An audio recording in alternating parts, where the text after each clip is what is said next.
We have already been told to expect fireworks in the UAW national contract talks, and UAW's president Shawn Fain just upped the ante. He is making public his membership's demands, and they are lofty, to say the least. He's asking for things that Walter Reuther talked about back in the 40s, like a 32-hour work week. Our business editor Rob Maloney live tonight with a look at some of the things that he's asking for and the reaction to it, which has been swift, Rod. Yeah, Devin, I'll tell you what, we're out in front of the Warren Tech Center, and I think the best way to describe this is Shawn Fain is out to break some eggs.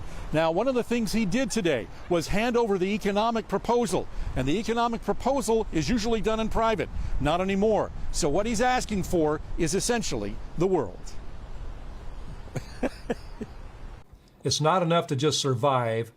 We should all have a right to thrive. UAW President Shawn Fain wants everybody to know that the good old days as the companies have known them are long gone. Here's what he's calling the members' demands. Eliminate the tier system created under bankruptcy. Substantial wage increases, as you'd expect. But he also wants a restoration of a cost of living allowances in each year of the deal. A return to defined benefit pensions for everyone in the UAW, and establishing retiree medical benefits. I know these demands sound ambitious, but I also know that the big three can easily afford them. And if that wasn't enough, he took a swing for the fences with a 32-hour work week. I have no issue at all that we're proposing a shorter work week.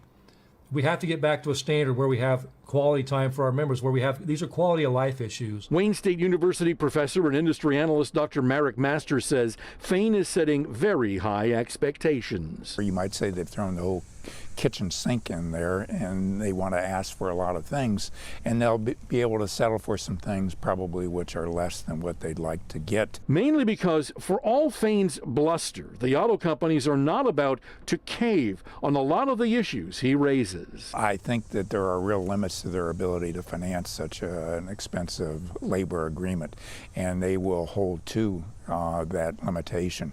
They know that in order for them to be competitive, they have to maintain as much free capital as possible. Another thing that Fain wants is the ability to strike over plant closures, and right now federal law says you can only strike over economic issues, and that probably doesn't fall under that, but we'll have to see where that goes. And then he's looking to bring back the jobs bank. Now, what Fain is saying, and he's not calling it the jobs bank, what he's saying is if a company closes a plant and the workers end up laid off, that they should be able to do volunteer work and get paid by the companies to help their communities. Very lofty stuff that was long since taken away. We're going to see where this goes.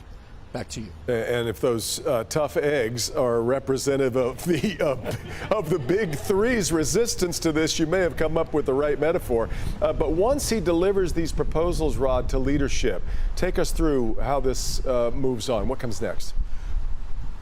Well, they give the economics in the next day or two, and then the next step is for the union locals to hold what's called the strike permission vote. Essentially, it's the vote that the rank and file says, okay, if things don't go well, then they can go ahead and order a strike. Remember that September 14th is the deadline at midnight, so we'll have to see where all of this is going, but it sure seems like that's where it's headed. Boy, already headed kind of into that countdown then. All right, Rod.